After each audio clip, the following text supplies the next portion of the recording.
Este es el cuarto episodio de la serie Innovación Social que planeamos con Paulina Cornejo desde la Universidad Centro en México. En esta serie tenemos casos desde Nueva Zelanda, Chile, Venezuela, Estados Unidos y México.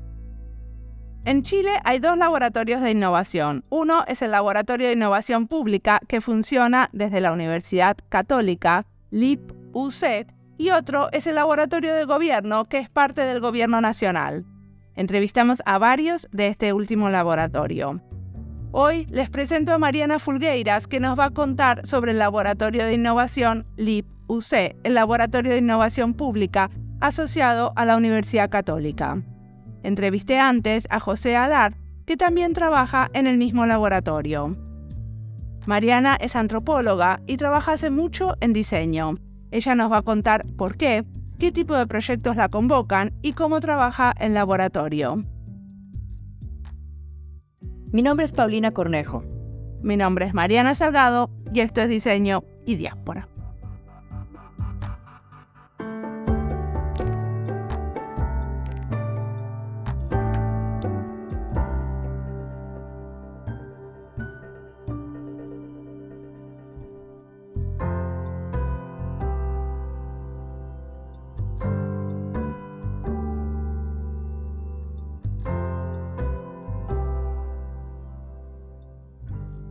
Mi nombre es Mariana Fulgueiras. Yo soy antropóloga. Tengo una relación con el diseño bien orgánica, por decirlo de alguna forma, porque la verdad, nunca en mi vida pensé tener nada que ver con el diseño. Yo estudié artes liberales, en el fondo, en la Universidad de Utrecht, en Holanda, y siempre fue mi interés y como mi vocación el tema público. Y trabajé muchos años en distintas organizaciones del Estado, multilaterales, en temas públicos, y a eso me dedicaba hasta que de forma bastante inesperada en el 2014 descubrí el diseño. Lo descubrí literalmente porque yo no sabía qué era el diseño. No. ¿Cómo fue? A ver, contanos, ¿cómo fue ese encuentro? Yo estaba embarazada, tenía como 7 meses de embarazo o 6. Y aquí en Chile salimos de prenatal, digamos, ¿no? Unos meses y medio antes de la fecha en la que tienes la guagua. Y entonces en el trabajo andaba como en un momento de transición, ¿no? Porque no podía partir como ningún proyecto nuevo, porque ya me iba, no estábamos en eso. Y entonces estaba muy tranquila la cosa y yo trabajaba haciendo investigación en temas de desarrollo urbano, porque tengo una maestría en planificación de desarrollo urbano, y a eso me dedicaba yo, a hacer estudios sobre desarrollo urbano. Y de repente me contacta el que ahora es el director o sigue siendo el director del LIP, que se llama Cristóbal Tello, que trabajaba en la misma organización que yo, que se llama el Centro de Políticas Públicas de la Universidad Católica, pero en otra área, ¿sí? Y me dice: Mariana, ¿sabes qué? Estamos armando una cosa que se llama Laboratorio de Innovación Pública y queremos hacer nuestro primer proyecto y necesitamos a alguien que haga investigación cualitativa. Y dije, bueno, mira, yo de eso sé.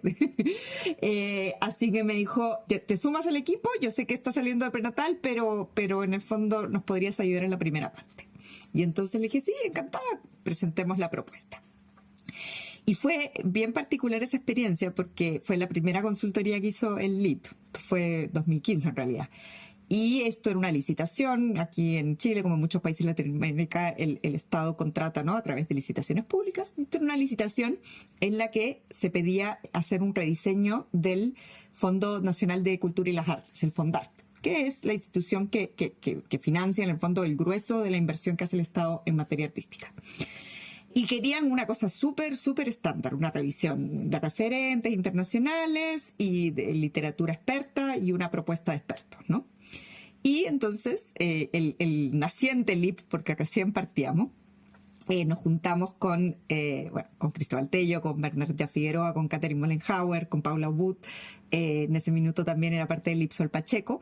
Y dijimos, vamos a presentar lo que ellos quieren, pero les vamos a vender gato por liebre, porque también les vamos a meter un montón de metodología de diseño, que no estaba, nadie la pedía, nadie la quería, nadie la conocía, pero dijimos, como pedían un diseñador, de hecho las bases pedían un diseñador, y literalmente esto fue lo que nos dijeron, porque querían que el informe final se viera bonito. Eso nos dijeron, ¿no? Queremos un diseñador porque queremos que el informe final se vea bonito.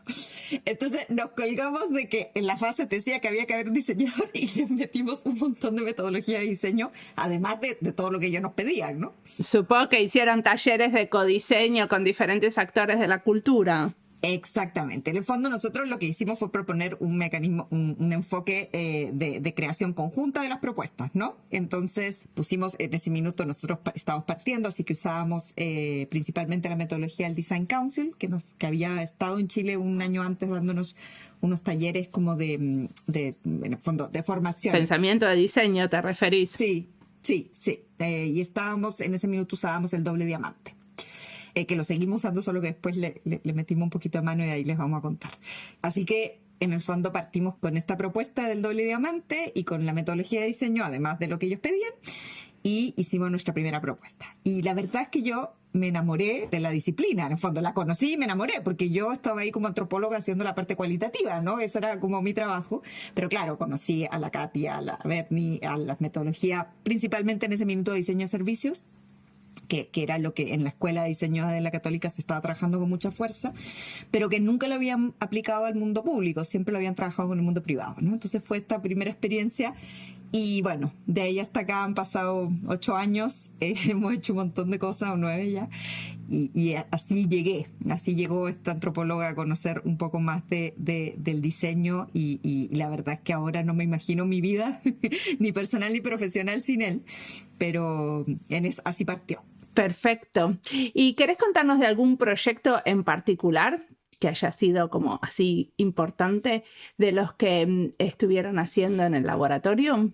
Te cuento que ya en el podcast entrevistamos a varios que trabajaron en el laboratorio, entonces está buenísimo también ir siguiendo cómo va evolucionando. Buenísimo, sí. Te voy a contar un par de proyectos, sobre todo con lo que aprendimos en cada uno de ellos y cómo nos cambió, porque finalmente esto ha sido bien interesante el viaje, porque cada experiencia que hemos tenido nos ha enseñado cosas distintas y nos ha hecho en el fondo reflexionar respecto de qué era lo que estábamos haciendo y qué es lo que teníamos que hacer, ¿no? O cómo lo podíamos hacer mejor. Yo te diría que hay como 3 grandes hitos en estos últimos años. El primero es un proyecto que creo que José les mencionó, que aborda la reducción de las listas de espera en salud, ¿sí? El segundo es un proyecto que hicimos con el FOSIS, que es el Fondo para la Inversión Social del Estado de Chile, que es un proyecto que buscaba rediseñar una iniciativa que se llama InnovaFOSIS. Y el tercero es un proyecto que partimos hace 2 años y ahora estamos en la etapa de escalamiento, que busca diseñar el sistema de formación del nuevo servicio de protección especializada en la infancia que se llama Mejor Niñez, ¿sí? Como verás, nos metemos en temas bien diversos nosotros. ¿Y cómo es esta selección? ¿Quién decide en qué proyecto trabajan? ¿Cómo es? Es un mix, no lo tenemos predefinido. A veces hay temas que los planteamos nosotros, que son necesidades que nosotros percibimos en el fondo en el país y que las abordamos. Así fue con listas de espera. Eso fue un tema que nadie nos invitó a participar y nos hicimos como un espacio en la mesa un poco a codazos. InnovaFOSIS, ellos nos contactaron a nosotros, en el fondo nos pidieron ayuda porque querían específicamente avanzar el tema del pilotaje al interior del Estado y entonces respondimos a eso. Y para Mejor Niñez fue un mix entre las dos cosas, porque nosotros habíamos tenido una experiencia con otra organización que había financiado una primera etapa muy pequeñita, una escala pequeña, y el servicio, a partir de eso, nosotros conversamos con el servicio, les mostramos los resultados y ellos decidieron escalar. Entonces nos pidieron que escaláramos, ¿sí? Pero siempre hay como una conversación de ida y vuelta, porque finalmente nosotros, nuestro objetivo es que las iniciativas se instalen y se escalen al interior del gobierno, ¿no? Y eso implica escuchar y atender cómo las autoridades y los tomadores de decisiones también están percibiendo las cosas. Entonces, hacemos un trabajo de mucha ida y vuelta. Y decime, vamos a ver en detalle un poquito a diseñar el sistema de formación de protección de la infancia. ¿Qué quiere decir? ¿Qué hicieron? En Chile, el sistema de protección de la infancia, que es en otros países pueden ser, es la institución que se encarga de los niños que han sufrido, niños, niñas y adolescentes que han sufrido vulneraciones graves, ¿sí? De sus derechos y que por ende han sido removidos de sus familias de origen y están a cuidado del Estado, ¿sí? En Chile el sistema que viene hace ya muchos años transitando una crisis profunda, ¿sí? Esto inclusive llegó al punto que el Comité en el fondo el Comité de Naciones Unidas para los Derechos de la Infancia hizo en el 2018 una recomendación, una visita y una recomendación diciendo que se estaban vulnerando gravemente los derechos y había que cambiar el sistema y la forma en la que se estaba en el fondo protegiendo a la niñez, ¿sí? En ese contexto, y esto ha sido un tema nacional, de hecho fue uno de los grandes gatillantes también del estallido social que vivió en Chile en el 2019, entonces es un tema que está en la prensa, está en la mente colectiva, el nombre del sistema anterior se llama Sename, el no más Sename, sí, se escucha por todos lados, ¿no? Y entonces el Estado ha estado ocupado en una conversación que ha sido difícil porque obviamente implicaba un cambio legislativo mayúsculo en cambiar este sistema, ¿sí? Y se logró y el año pasado se promulgó la Ley de Garantía de los Derechos de la Niñez y la Adolescencia y se diseñó el nuevo servicio. Pero en este tránsito, mientras esto iba pasando como ahí en los espacios de poder, a nosotros nos contactaron una iniciativa público-privada que buscaba contribuir a mejorar la formación de las personas que trabajan en el sistema, ¿sí? Y estas son personas que trabajan en condiciones súper extremas porque están a cargo del cuidado de los niños, ¿no? Con un desgaste físico, emocional muy, muy fuerte, ¿sí? No necesariamente con la mejor formación siempre ni la mejor preparación para hacer su trabajo, por condiciones estructurales respecto de su sueldo, ¿no? De su experiencia previa, por la misma rotación y exigencia que tiene el sistema. Y entonces nosotros dijimos, bueno, muy interesante el tema, muy importante, porque en el fondo nosotros siempre, y esto no lo dije antes, ¿no? Pero uno de los requisitos que nosotros tenemos es que las iniciativas tienen que tener un fin público, ¿no? O sea, de resolver un problema colectivo, social. Y ahí entonces nos subimos y dijimos, nosotros encantados de acompañarlos y ayudarlos. Ellos habían hecho un diagnóstico bien profundo y nosotros entramos en la etapa de la co-creación, ¿sí? Y fue una experiencia transformadora porque nos enseñó a nosotros respecto de cómo aprendemos los adultos, ¿sí? Y al final, y eso yo creo que es tal vez donde estamos hoy y la reflexión que hacemos de ese proyecto hoy, es que innovar es aprender, ¿sí? No es más que eso, tampoco es menos, que porque es harto, ¿no? Y hay un par de académicos que se llaman Christian Silos y Johanna Meyer, que tienen un libro súper bueno que se llama Innovación y Escala para el Impacto, que tienen una frase, creo que es como en el primer capítulo de la introducción dice, ¿no? O sea, si usted no es capaz de aprender de lo que hace, no se ponga a innovar, ¿sí? No busque cambiar nada, porque no le va a resultar, ¿sí? Y la verdad es que eso se ha quedado con fuerza con nosotros respecto de lo que nosotros mismos hacemos y respecto de también cómo podemos ayudar a otros a aprender, ¿sí? Entonces estamos como muy metidos con ese tema ahora. Entonces, ¿qué hicieron ustedes? ¿Tenían el diagnóstico ya hecho? ¿Y qué tipo de ejercicios de co-creación propusieron? Ahí lo que hicimos fue juntar al ecosistema, y esto era especial, no se había hecho antes. Invitamos a las personas que trabajaban en las residencias en los distintos roles, las personas que trabajan directamente con los niños, cuidándolos todos los días, las duplas de psicólogos y asistentes sociales, los directores y las directoras de las residencias, a las personas que enseñan, que dan cursos a este mundo, ¿no? Que son especialistas en distintos temas, a la sociedad civil, que muchas veces administra las residencias o que tiene interés en el tema, a académicos y académicas que trabajaban en investigación en el tema, y los sentamos a la mesa y dijimos, bueno, ¿cómo tiene que ser un sistema para que las personas transfieran su aprendizaje al mundo del trabajo? ¿Sí? Porque acá lo que importaba era que las personas pudieran cambiar, ¿no? Aprender y hacer las cosas distintas al interior de los lugares donde viven los niños.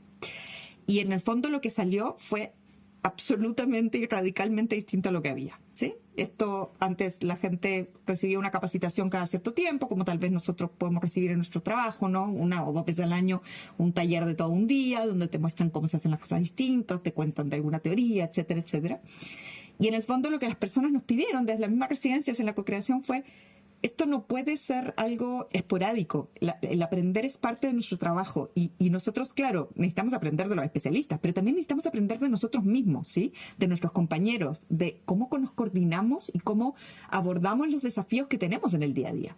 Entonces, en el fondo, nosotros que la verdad que nos estábamos metiendo en este tema, llegamos como un poco casi con precaución a decirle a nuestra contraparte y a los especialistas: miren, lo que salió de la co-creación es que tenemos que poner de cabeza este sistema. O sea, no es un poquito distinto, no hay que cambiar los temas, no, hay que darlo vuelta, ¿sí? O sea, es otra cosa, es otro animal, ¿sí? Y nos dijeron, maravilloso, hagámoslo, porque lo que venimos haciendo hace un tiempo no sirve para nada, entonces démosle. Y le dimos. Y fue bien impresionante. Hicimos un piloto en la región de la Araucanía, en 15 residencias, donde lo que hicimos fue transformar a la formación en parte de la rutina cotidiana de las personas, ¿sí? Entonces, algo que antes se hacía en horario nocturno o los fines de semana, fuera de la residencia en una universidad o en un centro de formación, ahora se hacía, eran 2 horas todas las semanas protegidas para que el equipo se pudiera capacitar. Y esto implicaba también dar vuelta cómo se organizaba la residencia, porque no se podía capacitar todos al mismo tiempo porque alguien tiene que cuidar a los niños, ¿no? O sea, en el fondo esto es un trabajo que es relacional, ¿no? Entonces, dividimos a los equipos en grupo, plena pandemia, así que todo remoto. Trabajamos con las residencias para facilitar a todos los equipos que se pudieran conectar a algún dispositivo, ¿sí? Que tuvieran el espacio para hacerlo, la tranquilidad para hacerlo. Y además, y esto fue lo más revolucionario de todo, les dijimos, la formación no va a ser distinta para los directores, directoras, para los profesionales y para los técnicos. Acá se van todos a formar juntos, ¿sí? Y las residencias son espacios súper jerárquicos, donde en el fondo las intervenciones están muy, no, es que yo soy psicólogo, es que tú eres, ¿no? Educadora, es que tú eres, no, todo el mundo tiene como un rol como súper vertical y súper jerárquico. Y esta propuesta, que también no decíamos, no sé si la residencia va a decir que sí, digamos, ¿no? Era que todo el mundo se formara junto. Tenías personas que habían terminado el secundario y tenías gente con magíster en la misma clase, ¿sí? Y el desafío era cómo aprendemos distinto, ¿no? Cómo le damos vuelta a lo que estamos pensando que es aprender. ¿Pero había un facilitador, mediador o como quieras llamarlo? Sí, la clase tenía un profesor, un relator que se llamaba, que en el fondo lo que hacía era entregar un contenido que estaba estructurado en función de un caso, y aquí nos ayudó una fundación que se llama Ideas para la Infancia, que fueron los encargados de desarrollar el material pedagógico, ¿no? En función del modelo que habíamos diseñado. Y se gatillaba un caso y lo que se hacía era aterrizar los conceptos a partir de este análisis de caso y en un loop constante con él, qué es lo que les pasa a ustedes en su día a día, ¿sí? Y esto respondía a que las mismas personas nos decían, cuando vienen expertos a comentarnos sobre el enfoque de derechos, ¿no? O sobre perspectiva de género, o sobre trato respetuoso, o intervención basada en trauma, que son todos temas súper importantes en esto, lo hacen nos hablan sin ninguna conexión a lo que está pasando en nuestro día a día, ¿sí? Entonces nosotros necesitamos que estos conceptos que son súper importantes estén totalmente aterrizados. Y yo siempre pongo el ejemplo, y todos mis colegas se ríen, es ¿cómo haces para acompañar a un niño a lavarse los dientes desde el enfoque de derecho? ¿Sí? Eso es lo que nosotros necesitamos, porque ahí es donde se transforma la realidad, ¿no? En que la interacción sea respetuosa y tenga estos principios detrás. Y fue, entonces teníamos todas estas apuestas, que eran un montón de apuestas bien radicales, y fue impresionante la buena acogida que tuvo y el impacto y el efecto que tuvo sobre los equipos también, ¿sí? O sea, las personas, y estuvimos 3 meses en el piloto, y los participantes nos decían, de todos los distintos perfiles, nos decían, ¿sabes que esto me está dando un lenguaje común con el resto de mi equipo para poder trabajar? Nos entendemos, ahora tenemos conceptos que quieren decir lo mismo para todos, ¿sí? Además, entendemos lo que hacemos durante el día todos, y eso también nos permite comunicarnos, coordinarnos y facilitar el trabajo con los niños, ¿no? Entonces, fue bien significativo para nosotros, ¿no? Como parte de este proceso, ver el efecto que había tenido y que partía en realidad de los principios que tiene la innovación guiada por el diseño, ¿no? Que es escucharnos a todos, encontrar el punto común, ¿no? Y tomar las necesidades de las personas junto con la evidencia que exista para diseñar algo que le haga sentido a las personas y que cumpla con responder al problema o la necesidad o la oportunidad real que estaba detrás de todo esto, ¿no? Entonces fue bien impresionante, y fue más impresionante aún cuando el nuevo servicio recién creado, a quien le presentamos esta iniciativa, nos dijo, saben que esto nos hace mucho sentido y queremos que sea nuestro modelo. Y entonces lo que estamos haciendo ahora, que es el desafío 2.0, 3.0, ya no sé cómo se llama eso, es instalar o pensar en conjunto una vez más cómo instalamos esta aproximación, pero a todo el servicio a nivel nacional, ¿sí? Y para todos los programas que tiene, que es un desafío mayor, ¿no? Porque en escala, en enfoque, en conceptualización. Porque tiene mucho que ver quién es y cómo trabaja ese facilitador, ¿no? Ese, como le decían ustedes, ese relator. Sí, el relator. Sí, totalmente. Tiene que ver, y tiene que ver con todo. Tiene que ver con lo que hace el relator durante la clase, ¿no? Que es un desafío mayúsculo.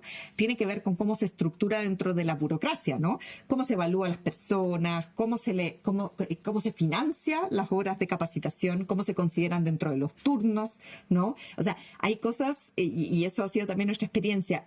La cantidad de dimensiones que uno tiene que considerar cuando trabaja con el Estado no son menores, ¿no? Porque a veces uno puede decir, bueno, voy a tener unos facilitadores increíbles que van a tener toda la metodología, pero si no está el espacio protegido y las personas no se pueden conectar con tranquilidad y nadie les paga esas horas de capacitación, no va a funcionar, ¿sí? Porque las personas necesitan, en el fondo, el espacio para hacerlo tranquilos. Entonces, son una serie de capas que se superponen unas sobre otras. Así que ahora estamos en eso. Y una pregunta, ¿esta capacitación de alguna manera tiene que ser paralela también a otro tipo de capacitaciones, ¿no? Porque uno tiene, no sé, por lo menos en mi trabajo yo tengo capacitaciones muy diferentes. Hay capacitaciones que tienen que ver como con la sustancia de lo que hago. Hay otras que tienen que ver con, no sé, cómo usar los hermosos sistemas digitales que tiene el gobierno. Otras que, o sea, y aparte de eso yo me busco mis propias capacitaciones que son capacitaciones para diseñadores, o te diría que este podcast es mi manera de capacitarme. Pero hay como capacitaciones diferentes. La idea es que la gente también participe en otro tipo de capacitaciones, que esta no sea la única, ¿cierto? Me quisiera imaginar. Sí, a ver, aquí la idea es pensar en que hay una formación, hay formación o capacitación a distinto nivel, ¿no? Otro de los principios que tiene el modelo es que esta formación en particular es colectiva. ¿Sí? ¿Qué quiere decir? Que claro, aprenden los individuos, pero en realidad el objetivo es cambiar el comportamiento en el trabajo del grupo humano, ¿sí?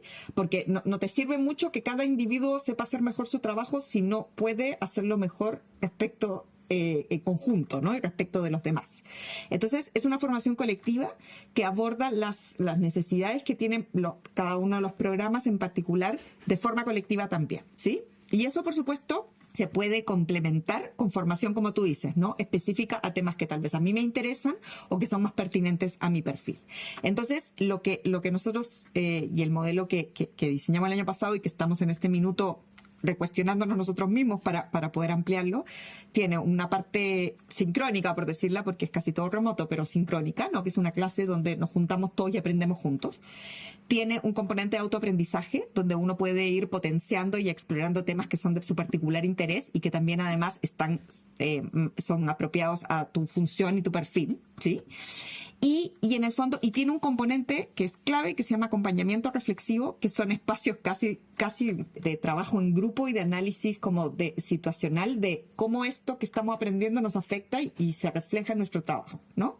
Entonces tiene estos tres componentes que se van conjugando en el tiempo, y las personas, claro, tienen que participar de la formación sincrónica, pero también tienen esta responsabilidad de guiar su autoaprendizaje, que también responde a los principios de la formación de adultos, ¿no? Que es que uno tiene que estar motivado y capacitarse en temas que le interesan, porque si no, en el fondo no hay cómo, ¿no? Uno abandona. Eso respecto como del grueso.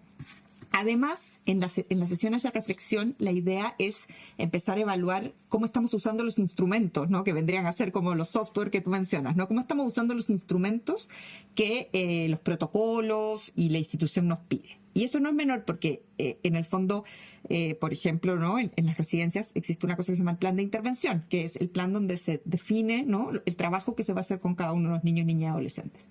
Y ese documento es muy importante porque ahí queda definido el trabajo con el niño y con su familia. Que la familia, si bien no está a cargo del niño, el objetivo de la residencia es revincular al niño con su familia de origen, ¿sí? Y entonces, y yo siempre lo digo, ¿no? Uno como en la academia, como nos tendemos a enfocar en los grandes conceptos y dejar de lado los instrumentos, pero la verdad es que en el sector público el instrumento es el que manda, ¿sí? Tú puedes tener o decir que tienes todos los enfoques del mundo, pero finalmente la gente llena el formulario, ¿sí? Y si el formulario no responde al enfoque, el enfoque queda en segundo plano, ¿sí? Entonces, ahí hay un espacio de esa intervención, ¿no? De ese software o ese formulario o ese procedimiento, protocolo, cómo lo revisamos en conjunto y lo vamos modificando para que refleje nuestro aprendizaje.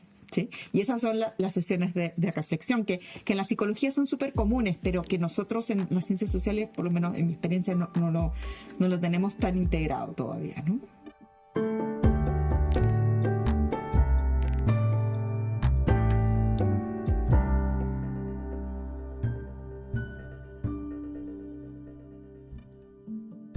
Esta entrevista es parte de las listas Innovación Social, Laboratorios de Innovación, Chile y Diseño, Antropología y Diseño, Diseño y Gobierno, Políticas Públicas y Diseño. Innovar es aprender, nos dice Mariana. Y a la vez, para innovar, necesitamos aprender mucho. Saber qué está pasando alrededor, en otros países, qué están haciendo otros en relación al mismo tema. Si queremos hacer cosas de una manera distinta, innovativa para nuestro contexto, nuestro territorio, tenemos que saber cómo se hicieron antes y por qué. Entender lo que pasa alrededor es fundamental para entender de qué manera una está proponiendo algo nuevo y hacerlo de una manera adecuada. Ahora sigamos escuchando a Mariana, que tiene mucho para contarnos.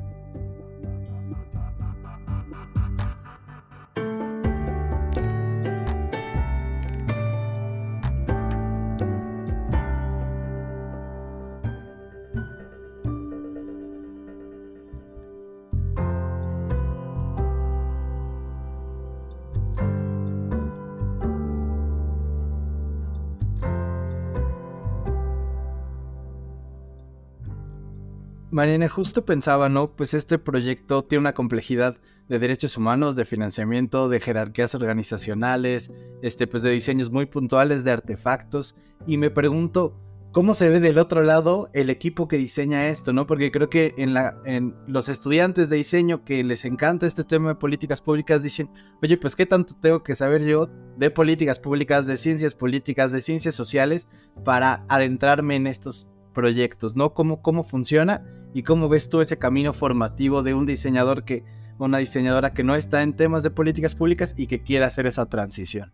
Yo creo que lo más importante de todo, pensando en el equipo, es formar un equipo basado en la humildad, ¿sí? En la humildad de reconocer que no nos la sabemos todas, ¿sí? Y que en el fondo uno necesita sumar e integrar saberes, disciplinas y aprendizajes en la medida en que los desafíos se los plantean, ¿sí? Entonces, nosotros en el LIP no somos muchos, somos 5 o 6 personas, pero nos expandimos a través de la colaboración, ¿sí? Entonces, en el fondo, los proyectos lo que hacemos es formar equipo en función del desafío particular que nos está presentando el diseño que tenemos que abordar. ¿Y eso qué quiere decir? Y eso es lo maravilloso de estar alojado en una universidad. Personalmente, eso no me encanta de que el laboratorio esté alojado en la universidad. Es el acceso que tenemos a mentes, ¿no? A mentes que piensan temas desde sus propias disciplinas, que han pasado mucho tiempo investigando, ¿no? Pensando, personas con trayectorias muy diversas, muy interesantes. Y lo que nosotros tratamos, lo único que tratamos de ser expertos en el LIP es de tener las cosas metodológicamente muy claras, ¿sí? Entonces, trazar la ruta, ¿sí? No, como esto es innovación y a veces es difícil para la gente que no le interesa la innovación o que no la conoce entenderlo, no sabemos cuál va a ser el destino, porque el destino va a ser por defecto nuevo, ¿no? Entonces no podemos preverlo, pero sí podemos prever una ruta que sea metodológicamente robusta. Yo creo que si hay un mensaje para los diseñadores es eso, es trabajar en lo robusto de los métodos, saber qué es, o sea, saber cuál es la trayectoria que uno va a recorrer y cómo quiere y cómo va a abordar los distintos desafíos. O sea, como de alguna manera que los diseñadores somos los expertos en la metodología y no en esa como sustancia que puede ser un trabajador social que trabaja con niños, ¿no? Exactamente. O sea, yo siempre lo digo en las reuniones, ahora sé mucho más de infancia que hace unos años, por supuesto, ¿no? Pero nunca voy a ser experta en infancia, tampoco voy a ser experta en salud, ni voy a ser experta, ¿no? Son cosas sobre las que hay gente que sabe mucho más que yo. Pero ¿no pensás que también el hecho de que trabajaste tantos años con el mismo tema te hace poder proponer ciertas cosas que al principio, ¿no? Porque creo que hay un valor en tener diseñadores trabajando por un tiempo como considerable con el mismo tema y realmente entender de la sustancia. ¿Vos cómo lo ves? Sí, sin duda, y nosotros dentro del equipo hay gente que tiene preferencias, ¿no? Sara, por ejemplo, la salud es lo suyo, entonces una diseñadora que ahora está haciendo un magíster en salud pública y que este es su tema y lleva muchos años haciendo eso, y por supuesto que puede aportar y conversar desde un standing, por decirlo, distinto con los doctores, la enfermera y todo este universo tan especializado, ¿no? Claramente hay un aprendizaje. Pero yo te diría que más importante que ese aprendizaje para mí es tener los propios métodos claros, porque lo que me ha pasado a mí muchas veces, y porque la metodología de diseño es muy común y uno se la encuentra como usuario también en otras instancias, son diseñadores sin claridad respecto a lo que están haciendo. Y eso sí es imperdonable desde mi perspectiva, en el fondo, ¿no? Porque terminamos todos muy confundidos, ¿no? Porque si no sabemos qué es lo que vamos a hacer y además no sabemos cómo lo vamos a hacer, entonces para eso nos sentamos a tomar un café, ¿no? Entonces yo creo que en el fondo la robustez del proceso es súper importante, ¿no? Y la interdisciplina o la transdisciplina que le dicen ahora ya, porque en el fondo estos son desafíos que no admiten propiedad, no admiten especialistas propietarios del desafío, ¿sí? La salud dejó de ser un tema de médicos, la formación dejó de ser un tema de profesores, etcétera, etcétera, ¿no? Decime una cosa, Mariana. Una de las cosas maravillosas de este laboratorio de innovación en Chile es que duró y dura muchos años, ¿no? Hay muchísimos laboratorios que aparecen con una administración de gobierno y desaparecen. Entonces, te voy a preguntar esto de lo concreto, ¿no? ¿Cómo se sostiene en el tiempo? ¿Es así que ustedes reciben los salarios de la universidad y el sector público los ven como consultores, pero también aportan a que ustedes puedan tener recursos? ¿Cómo funciona concretamente el laboratorio? A ver, nosotros, la universidad tiene un modelo que en el fondo es como una línea de crédito, ¿sí? La universidad nos paga el sueldo todos los meses, pero nosotros tenemos la responsabilidad de financiarlo, ¿sí? Entonces, ¿qué quiere decir esto? Que tenemos cierta estabilidad que nos permite hacer lo que hacemos, ¿sí? Pero también tenemos la responsabilidad de generar los recursos para poder hacerlo, ¿sí? Porque no somos claramente parte del core de la universidad, que es educar a los alumnos, ¿no? Entonces, esto es más bien, tiene que ver con la tercera misión. Entonces, tenemos un soporte y un acompañamiento de la universidad súper importante, pero a todo efecto nosotros trabajamos como trabajaría una consultora, ¿sí? O sea, en el fondo ofrecemos servicios y eso, como te mencionaba antes, se da de distintas maneras. A veces postulamos a licitaciones cuando los temas nos interesan. A veces conseguimos financiamiento de organismos internacionales, hemos trabajado con el BID, con UNICEF, en el fondo con varias organizaciones que tienen intereses conjuntos con nosotros y que además es interesante porque en general nos da más flexibilidad que las licitaciones, ¿no? Porque se puede conversar más y hay un poquito más espacio para la innovación, ¿sí? A veces trabajamos con convenios de colaboración cuando son temas de investigación más particulares, ¿no? Que el Estado tiene algún fondo específico, por ejemplo, ese fue el caso del InnovaFoSI, fue un convenio de colaboración, ¿sí? Y algunas veces trabajamos con donaciones o recursos de instituciones privadas. De hecho, el primer piloto del sistema de formación fue una donación de un banco, ¿sí? Entonces, el modelo es bien variopinto y es como una montaña rusa, ¿sí? Una montaña rusa de estar constantemente diciendo, bueno, llegaremos a fin de mes, ¿no? Pero llevamos varios años y llegamos a fin de mes. No es fácil porque obviamente nosotros, y lo decimos también siempre, no nos gusta hacer siempre lo mismo, ¿sí? O sea, en el fondo, no sé, nosotros tenemos muchísimas colegas que trabajan con nosotros que son increíblemente buenas diseñadoras, tienen consultoras privadas, y ellos, y muchos de ellos ya tienen ciertas cosas estandarizadas, ¿no? Modelos de atención, plataformas, qué sé yo. Entonces le venden Copy-paste. Copy-paste, claro. O sea, uno le vende, ¿no? Una cosa bastante parecida a distintas organizaciones que trabajan en rubros que además tienen similitudes, como puede ser un banco, una farmacia, no sé, ¿no? Es parecido, o tienes principios parecidos. Nosotros, en general, hacemos exactamente lo opuesto. Cada proyecto, y tú nos preguntabas también cómo seleccionamos los proyectos, a veces los seleccionamos también por eso, como el desafío de sentarnos a pensar algo distinto, ¿no? Y entonces ese desafío de sentarnos a pensar algo distinto nos obliga a que siempre salimos para atrás, como le dicen en Chile, ¿no? O sea, siempre que le gastamos más horas, más tiempo, más esfuerzo de lo que habíamos pensado, Pero eso también tiene la gracia de estar ubicado en la universidad, ¿no? Que tenemos esa libertad y ese interés de no estar preocupado por el lucro, por decirlo, ¿no? Entonces, en el fondo, si nos gastamos más plata, pero es importante porque el proyecto va a salir mejor, lo hacemos. Como que estar en la universidad les da la posibilidad de hacer un trabajo más cuidado y más artesanal. ¿Entiendo bien? Sí, yo creo que más artesanal sobre todo. No diría cuidado, porque yo creo que hay consultoras privadas que hacen un trabajo increíble y nosotros aprendemos muchísimo de nuestros colegas que trabajan en el mundo privado, pero por supuesto que ellos tienen directores, o sea, tienen que generar lucas, como le decimos acá, ¿no? Porque esa es su función. Como no es nuestra función generar lucas, podemos ser más artesanales. Me gusta esa palabra, porque sí, estamos artesanía el trabajo, ¿sí? Decime una cosa, Mariana, tenemos que ir cerrando de a poco la entrevista, pero hay una cosa que no te puedo no preguntar. ¿Qué pasa con el proceso constitucional en Chile? ¿Se metieron en esa? Sí, a ver, nos metimos y no nos metimos. Estuvimos de los dos lados. Nosotros nos metimos a través de una plataforma que se llama Tenemos que hablar de Chile, que les recomiendo, es un equipo maravilloso que ha hecho un trabajo alucinante, ¿sí? Y donde nosotros colaboramos con una parte pequeñita. El Tenemos que hablar es una iniciativa que se dio antes de que iniciase el proceso constituyente. Fue una respuesta al estallido social, en realidad. Que lo que se propuso fue hacer conversar a Chile, ¿sí? Y entonces, en plena pandemia, con confinamiento y recurriendo a toda la creatividad que te puedas imaginar disponible, logramos que conversaran más de aproximadamente 10.000 personas en grupos diversos de todo el país, ¿sí? Y sistematizamos como sus necesidades y su mirada del país como un insumo para la convención, ¿sí? Esto fue el primer año, esto fue el 2020. La plataforma después siguió en el 2021, se continuó durante el proceso constituyente ayudando a las personas a conversar, también difundiendo información y acompañando la difusión de la información de la propia convención. Y ahora la plataforma continúa. Es una experiencia bien interesante, acompañando y reflejando, tratando de sistematizar y reflejar qué es lo que las personas piensan sobre lo que estamos viviendo, ¿sí?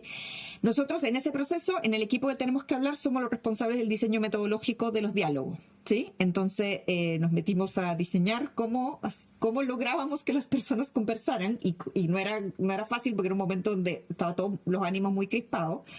Un clima súper polarizado y la idea era que hablaran personas distintas de todo lo que te puedas imaginar, hombre, mujer, nivel socioeconómico, nivel de estudio, ocupación, formación. ¿Que hablaran, te referís a que hablaran oralmente o que chateaban? ¿Cómo pasaba en la plataforma? Hablaban oralmente, fueron sesiones de entre 5 y 7 personas por Zoom, con un facilitador que registró todo lo que las personas dijeron.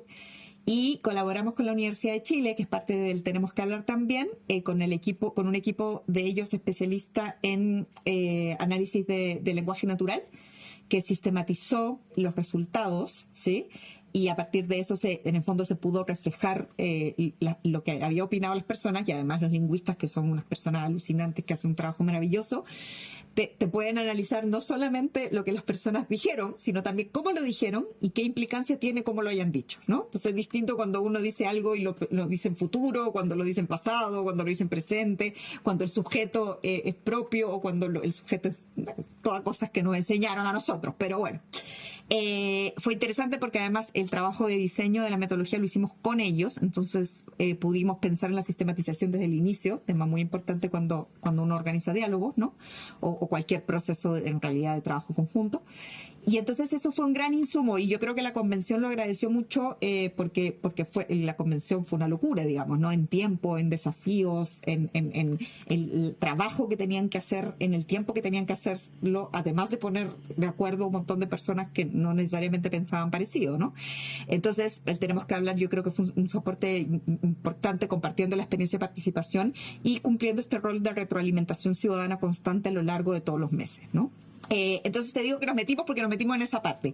No nos metimos respecto del funcionamiento propio de la convención ni de los temas específicos por un acto en realidad para nosotros de humildad, ¿sí? Nos pareció que en este minuto nos quedaba grande.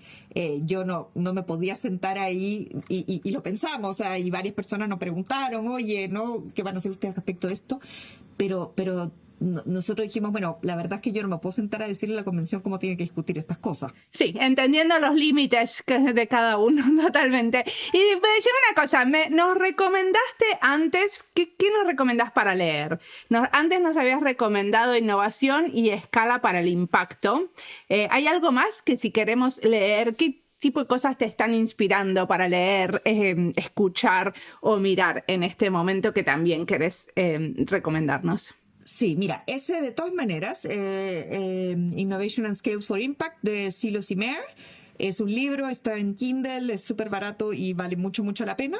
Y hay otro libro que estoy leyendo ahora porque estamos sistematizando nuestro aprendizaje sobre aprender, de Jacob Thorfinn, que se llama Collaborative Innovation, me parece, sí, Collaborative Innovation, es un libro del 2020, y bueno, es una joyita, todos los capítulos son buenos, pero el 6, que habla específicamente sobre construcción de comunidades de aprendizaje y reflexión, reflexión y colaboración para el aprendizaje radical, es un capítulo muy, muy, muy bueno. Yo lo recomiendo mucho.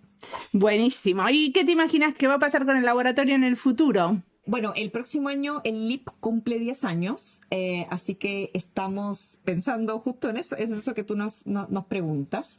Yo te diría que lo que vamos a tratar de profundizar es el tercer diamante que le sumamos a los dos del Design Council, que tiene que ver con el pilotaje y el escalamiento. Estamos súper preocupados en cómo escalas y cómo instalas estas nuevas formas de hacer en el aparato público más tradicional, ¿sí?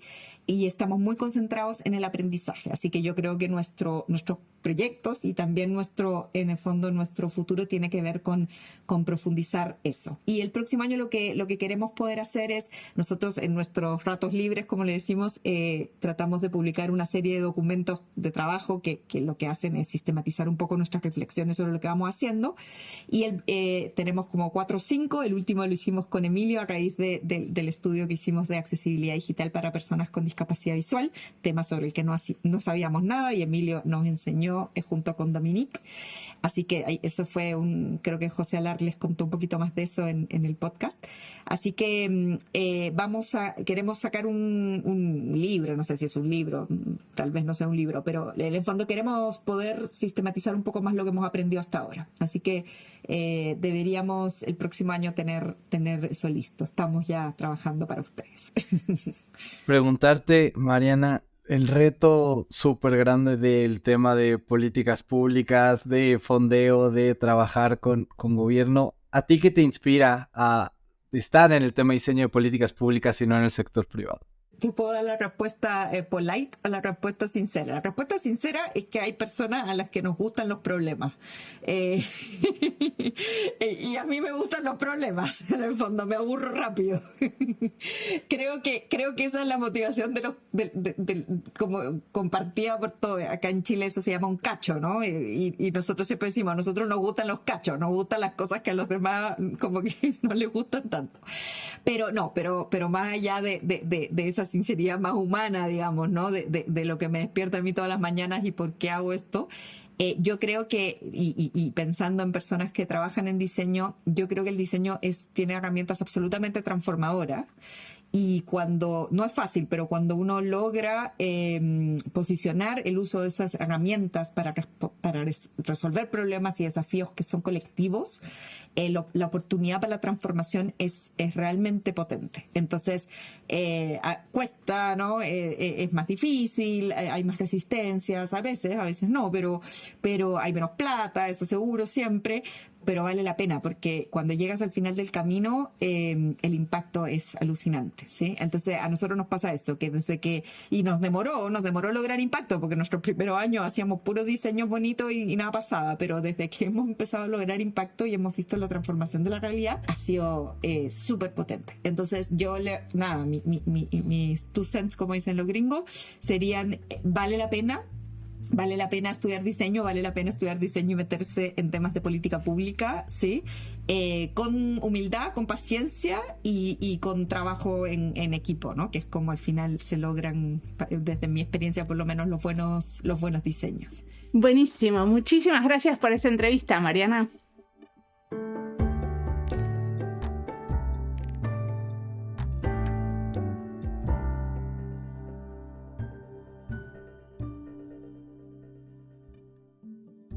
Al final de la entrevista, Mariana nos dice que el diseño tiene herramientas transformadoras cuando una logra posicionar el uso de estas herramientas en desafíos colectivos. La capacidad de transformación es potente, y justamente esto de posicionar no es moco de pavo. Hacemos muchas cosas desde distintos ámbitos para lograr este posicionamiento o esta legitimización del diseño. Este laboratorio, desde la universidad, abre las puertas al diseño y demuestra a sus colaboradores el valor que puede tener. Ustedes, Paulina, también tienen un laboratorio, ¿cierto? Sí, Mariana. En Centro, desde 2015, tenemos el Hub de Diseño Social. Al igual que el LIP, pertenece a la red de laboratorios DESIS. Ahora, a diferencia del LIP, que trabaja mucho con gobierno, en el Hub somos un área transversal y nuestro foco principal radica en codiseñar proyectos que surgen de la creación de vínculos de confianza, del diálogo y del intercambio entre estudiantes, docentes, personal y vecines que agregan valor a la comunidad, esto es, interna y circundante de Centro, o también, en algunas ocasiones, a organizaciones aliadas. Podemos colaborar con gobierno, pero digamos que nuestra característica principal radica en colaborar con el contexto inmediato, aunque sí se dan colaboraciones con gobierno. Tenemos una comunidad y una participación bastante consolidada. A veces son colaboraciones transversales donde el gobierno es una de estas partes, ¿no? Pero no es, digamos, la parte principal y nuestro foco principal. Y pues los proyectos incluyen desde tesis hasta proyectos que impulsan el desarrollo del talento y la economía local, y ahí cabe prácticamente cualquier cosa. Como siempre, la música del podcast es de Antonio Zimmerman. El diseño de sonido es de Julián Pereira. Este podcast está publicado con licencia creativa común con atribuciones. Esto fue Diseño y Diáspora. Pueden seguirnos en nuestras redes sociales, en YouTube, Instagram y Twitter, o visitar nuestra página web diseñoydiaspora.org. No olviden recomendarnos. Nos escuchamos en la próxima.